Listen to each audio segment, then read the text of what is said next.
Time is 6:01. Council City of Denison now convenes into regular session. Everybody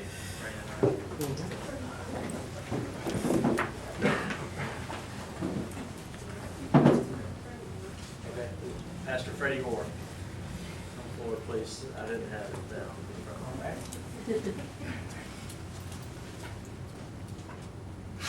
Let's pray.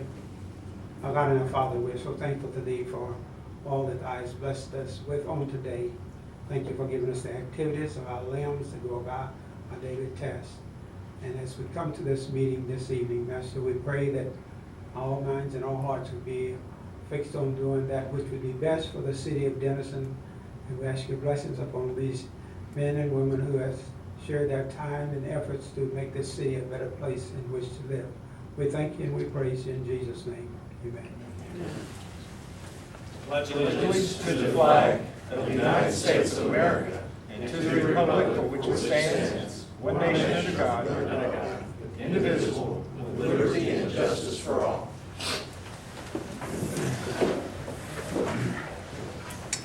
Agenda item number 2, consent agenda. Mayor, move to approve the consent agenda. Have a motion from Councilman Beck, second from Councilman Malvern. All in favor by saying aye. Aye. Opposed, like sign. Motion carries. Agenda item 3A, zone change, has been pulled from this meeting. I think they're shooting to have it on the next council meeting agenda. So agenda item 4A, the TCOG reappointment. TCOG needs a board member from the city of Denison. Teresa Adams has served there during her time so far on the council and is willing to serve again. So she's done a good job for us. We'll entertain a motion. Motion to approve the reappointment. Second. Have a motion from Councilman Hanley, second from Councilman Begg. All in favor by saying aye. Aye. Opposed, like sign. Motion carries. Thank you, Teresa, for doing that for the city. Agenda item 4B, leadership philosophy, Mr. Rex. Thank you, Mayor and Council. I'm excited to bring back before you our proposed leadership philosophy for the city. This is the result of a lot of hard work on the part of our staff, the executive leadership team, and I'm excited to share that with you tonight. So we're calling this the Denison Way. You're probably wondering, what is the Denison Way? And the Denison Way is how we, as a city, are going to serve our customers. It's going to be in a way that's efficient, yet responsive to the needs of our customers. In order to do this, we put our staff through a few training opportunities. Back in April, a number of our staff members attended a 3-day seminar held here in Denison geared towards high-performance organizations, where we talked about how we can extend our leadership to all levels and really engage all of our employees at every level in a way for them to lead and make decisions to take the organization to a higher level of performance. We've also had a number of our staff members attend what we call lead training in Virginia. That's been a great opportunity, and we've had some staff members come back very excited and energized to move things forward. Recently we completed a staff survey where we asked all of our employees to rate certain things, and I'll touch on that here in just in a little bit more. And then what we've really started to do recently is an executive leadership team is start to implement these things and talk to our staff members and about high performance organizations and what that means. And so in simple terms, I think the Denison Way really is how we treat people, and it's how we do business. And we want to make that an important part of our organization. Like I said, it's striving to provide first-class customer service, yet still deliver services in an efficient manner. It's creating a high-performance organization. We like to use the terms entrepreneurship and innovation throughout our organization and engage our employees in those activities. It's creating leaders at all levels and inviting our employees and engaging them to make leadership and decisions at all levels. It's how we plan to accomplish our vision to be a thriving, well-known community for the way we do things. And so that's what we're striving to accomplish here. So as you can see this a little bit, it's hard to read all the text, of course, but this is the results of a staff-wide survey that we completed It's called the Likert analysis, and it looks at, it rates the organization in terms of employee engagement and decision making. And so you see the kind of zigzag line down the middle of the scale there. There's kind of 4 columns from left to right. Far left part of the survey, if that's where the line was, that would really represent an organization with a strong hierarchy as far as the structure goes, where most decisions are made at the top, and folks at the bottom are not really engaged in doing things other than their daily tasks. And far to the right is where we want to be. It's where we would have engaged employees at all levels who are making decisions and helping to direct work, and that's really where we want to be. And so this survey, down the middle, you kind of see where this is where we are now, and this is, according to the survey, or according to the staff, this is where they want to be. They want to be at that far right end of the scale where they're engaged in leadership activities, they're helping to direct work and make decisions, and we're not working so much in a top-down environment, but in a flat organization where everybody's opinions and perceptions and activities are valued. And so that's what we're striving to do. And so with the leadership philosophy, we really wanted to try to capture that. So I'm going to skip down to the 8 points of the leadership philosophy that we put together and just read those to you. We believe employees are our most valuable asset. We strive to make a difference through passionate public service. We believe teamwork and engagement result in better decisions. We pursue excellence by demonstrating integrity. We promote a culture of continuous improvement and professional growth. We accept responsibility and hold ourselves accountable for our actions. We believe a mutually respectful and trusting environment strengthens our organization, and we foster innovation through creativity and shared knowledge. So that's what the team came up with going through this process of looking to create a high-performance organization. Those 8 points we feel really captures what we call the Denison way, and that's how we want to do business and conduct ourselves in a leadership manner. So we offer that for the council's approval, and hope that you'll find it favorable as far as how we want to do business as a city, and I can answer any questions you might have about it. Questions for Mr. Rex? I just want to echo again, thank you, Judd and staff for coming up with this, that the citizens benefit from this. Not only do we have a high-performing culture, but every interaction, every citizen, every time will be impacted as that is the leadership philosophy amongst your staff. So thank you all again for coming up with that. Make a motion to approve, Mayor. Second.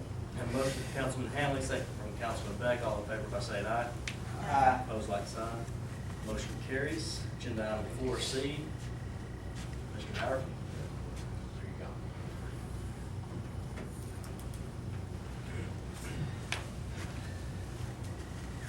And friends, I see you brought your friends with you. Yes, I do. Introduce those. Howard and friends. I don't answer all the questions, but I want to honor these guys by introducing Water Superintendent Dean Ryland and our Technical Services Supervisor Angus Evans. Very proud of those fellows.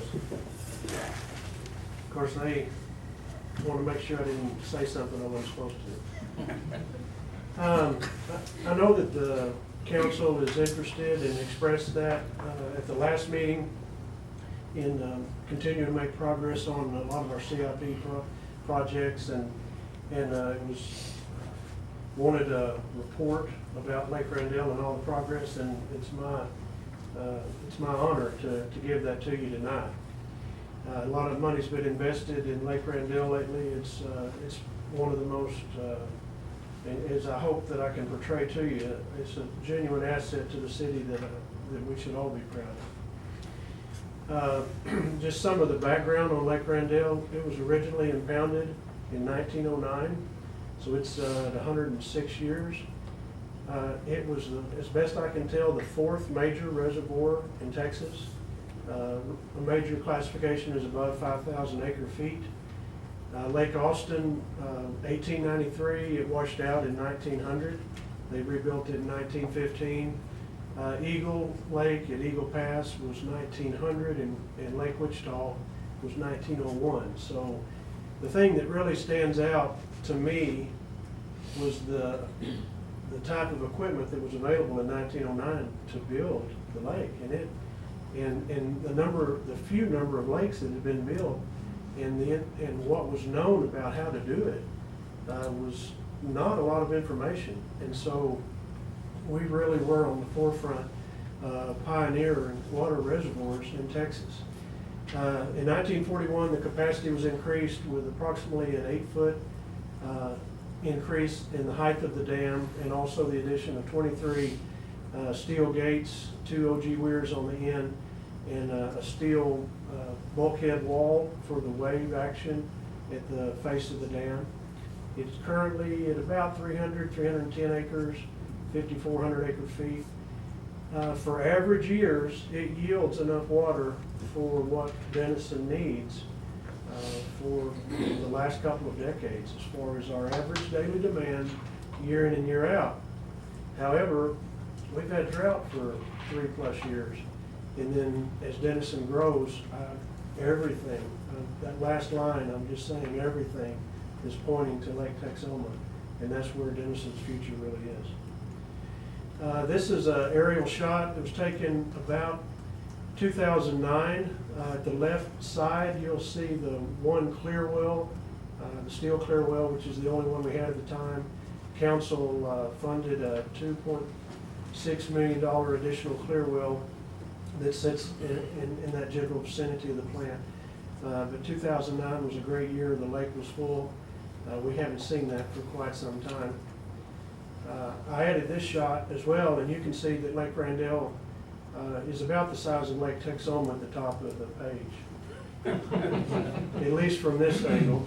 But people don't realize the nearness of them, and what's really interesting, in the late 30s, whenever Lake Texoma, the legislation was passing to fund that, engineers came to Lake Randell and took soil samples and studied the soils and found out information about Lake Randell that they could use in the design of Texoma. And then while those Corps engineers were here, they assisted with that increasing the capacity of Randell that I mentioned to you. So really the reservoirs are sisters in some respects. In 2007, at almost the 100-year birthday of Randell, there was a TCQ inspection of the dam and the different parts of it that are integral to its design.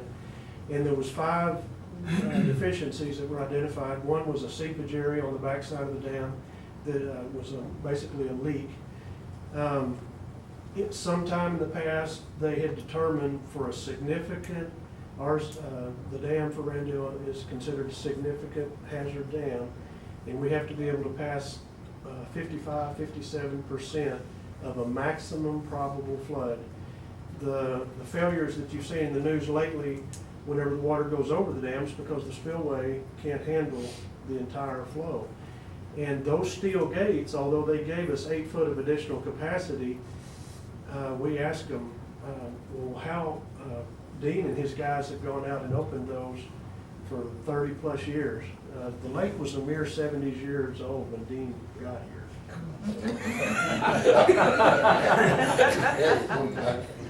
So anyway, his guys, in the middle of lightning and thunderstorms, they've been out on this bridge opening these gates manually, and it takes about, and the most they've ever opened was 8 or 10 gates, about 2 feet. And so we asked the engineer, he said, well, how wide do we have to have these gates open and how long? He said, you have to have all 23 of them open, all 8 feet, in 2 hours. And we said, goodbye gates. We can't do that. And so the TCQ requirement for that required a new way for us to handle, and we're not in the flood control business anymore. It's a spillway, and the water goes as it arrives and exceeds the capacity of the lake. The bulkhead wall that was built in 1941 had suffered from wave damage, and that needs to be repaired. The scoured area below the lake, if there was anything spent below the spillway apron, you're gonna see here in a little bit, that it couldn't have been very much, nothing like what happened at Texoma. And I'm thinking that the engineers for Texoma saw that Randell, the area below, had suffered decades of erosion, and so they probably learned things and did things better than what had been done in 1909. Also, the original intake that you'll see in just a second had the suction pipe through the dam. Well, that's recognized as a vulnerability now, because if it ever collapses, if it ever caused any kind of a leak, it is a straw that essentially could erode the integrity of the dam. So it was recommended that as soon as we could to fill those lines. All at the same time, the pump station that was built in 1941 below the dam had gotten to the end of its useful life, and you guys have heard of zebra mussels. They were arriving on the scene about 2008, 2009, whenever they were found in Lake Texoma. So, since the lake was closed, I'll start with 2009 and 10, because of this inspection, because of the end of the useful life of the pump station, we initiated design contracts. I know Mayor Johnson was here for some of that. Mayor Melvin was probably here for some of that early. I'm sorry, Councilman Melvin was here for some of that. But 2009, 2010, we have the design work, and then in August 2011, the lake was closed. It's been closed almost 4 years. In the latter part of 2011 and 12, the seep was repaired. Then the pump station was completed in April 2013, and we've been using it ever since. In late 2013, we put in new OG weirs and removed the 23 gates. And then 2014, the staff began, with the lake down, began filling the lines at the various points that we could access it with grout. And so we're trying to accomplish that as well. But we also ran out of money. And so we had to get with Renee, and you guys approved the bond sale. And in the spring of this year, we sold the bonds that were required for the last project that's needed in order to meet answer all the deficiencies that TCQ had identified. Which we expect to have the drawings are basically done. We're going to have them sent to TCQ for their approval, and we'll have the project out on the streets for bidding in probably July, and then award it in August. And we feel like easily all the work will be done by the spring of 2016. Let's just look at some of these photos, tell the tale. I'm through with most of the background. This is what Lake Randell has looked like for the better part of the last 4 years. The new raw water pump station was started in August of 2011 and completed in April of 2013, and the council funded that project to $4 million.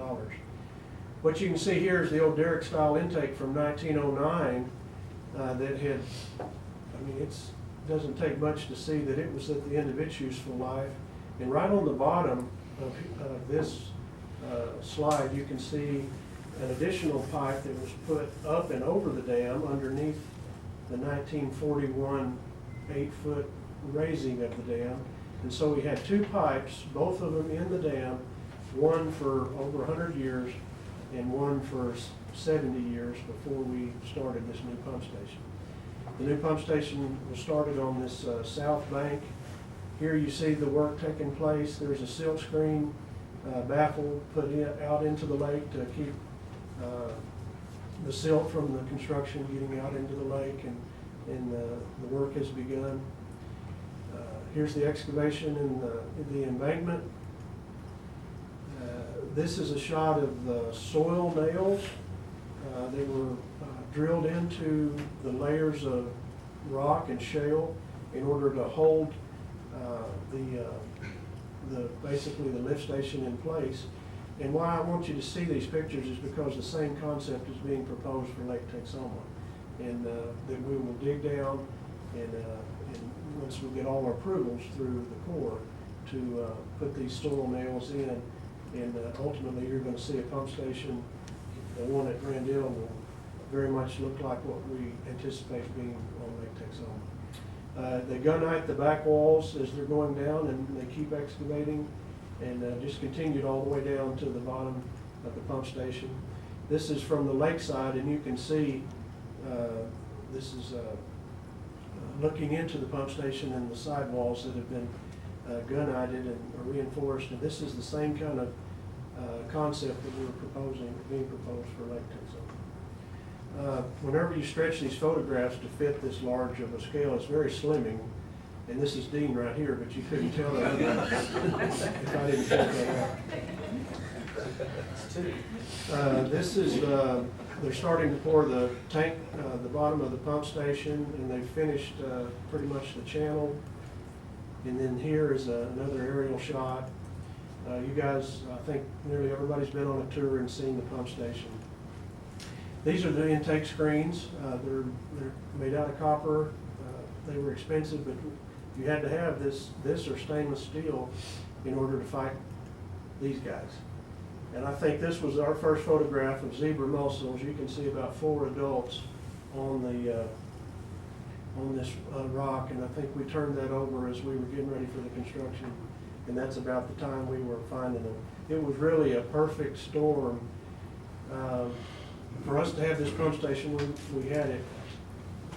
We just had to have it at that time. Part of the way you control these is to change the level of the lake, and that's something that these guys can do. They can lower it down, and when these adults are exposed to air and not in the water, then you can kill them. Lakes that are not variable in depth, that are not controlled by operators, they can have a worse infestation. We have a control option. This is something else that was designed into the Claudette. Have I go back? Nope. I can't see.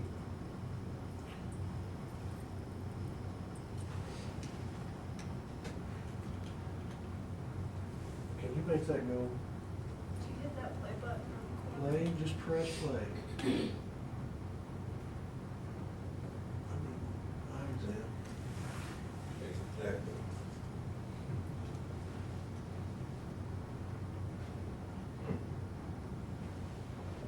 That is a compressed air feature that's provided in order to knock the adults off those screens.